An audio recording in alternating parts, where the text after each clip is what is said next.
para matuklasan. Matagal na po kaming naghahanap sa kanya. Ako lang talaga sa oras, pero hinanapan po namin ng isang pagkakataon na yung oras na ibibigay namin para mahanap si Apo.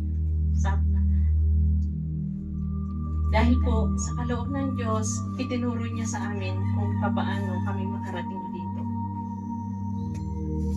Kami po ay habang naghahanap sa Kanya, kami po ay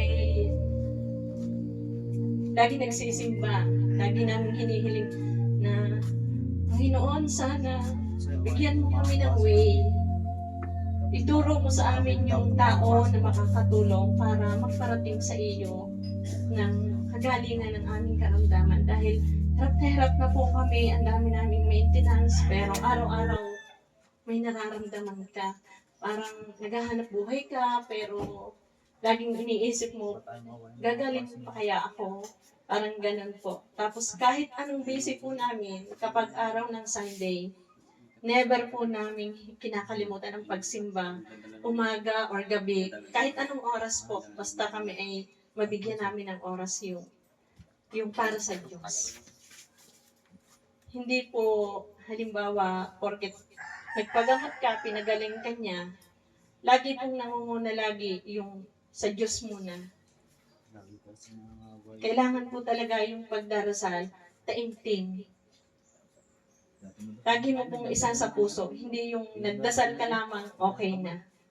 Yung mga dinadasal mo, dapat po galing talaga sa iyong isip at damang-dama ng iyong puso, yung pagpaniniwala mo sa Kanya. At yung mga tao kong ginamit niya, hindi po natin dapat kinakalimutan. Parang siya yung naging daan para tayo ay makarating sa Panginoon, yung pag-healing niya sa atin. Ngayon po, ang sinasagawa na lamang niya nung sa husband ko po, nasa bahay po siya dahil pinapadetox po ni Apo. Pero sobrang gaan po ng pakaramdam talaga. Sinasabi niya talaga na wala na siyang nararamdaman.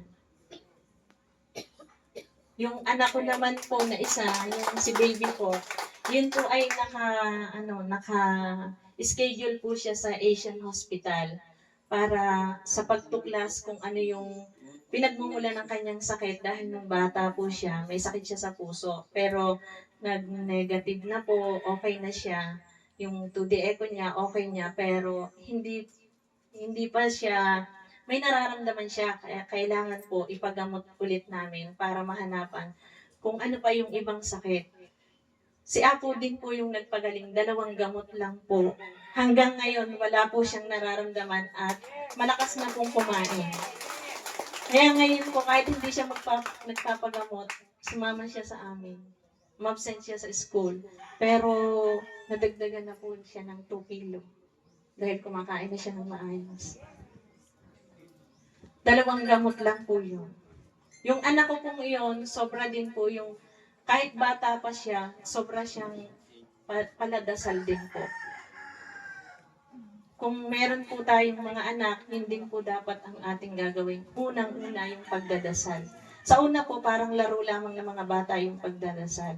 Pero habang tumatagal po na sila'y nagkakabait at nagdadasal, nalalaman po nila yung meaning. Ganun po yun. Yun po ang unang ihuhubog natin sa mga bata. Salamat po ng marami. Yan po, diba?